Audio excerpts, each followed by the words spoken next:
యెహోవా అంటే భయభక్తులు కలిగి ఆయన విధానాలను అనుసరించి నడిచేవారందరూ ధన్యజీవులు.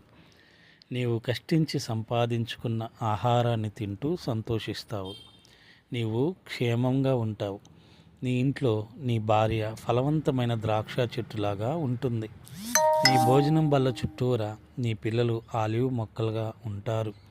యెహోవా అంటే భయభక్తులున్న వారి కుటుంబం ఈ విధముగా ఆశీస్సులు కలిగి ఉంటుంది. ఒక ఆదర్శప్రాయమైన గృహం గురించిన అందమైన చిత్రాన్ని ఈ కీర్తన మన కళ్ళ ముందు ఉంచుతుంది. భర్త దేవుడంటే భయభక్తులు గల మనిషి, కార్యసాధకుడు. అతని భార్య ఇంట్లో ఉంటూ ఇంటి పనులు, పిల్లల పెంపకం మొదలైన వాటిని చక్కబెడుతూ ఉంటుంది. పిల్లలు ఆరోగ్యంగా పుష్టిగా ఉన్నారు. దేవుని దీవెన వారందరిపైన ఉంది. ఇక్కడ వర్ణించబడిన గృహం వంటిది ఉండటం గొప్ప దీవెన. దీనంతటికి పునాది యెహోవా యందు భయభక్తులు కలిగి ఉండటమే. కీర్తనల గ్రంథము 128వ అధ్యాయము 1వ వచనం నుండి 4వ వచనం వరకు ఈ వాక్య భాగములు మనం చూడగలము.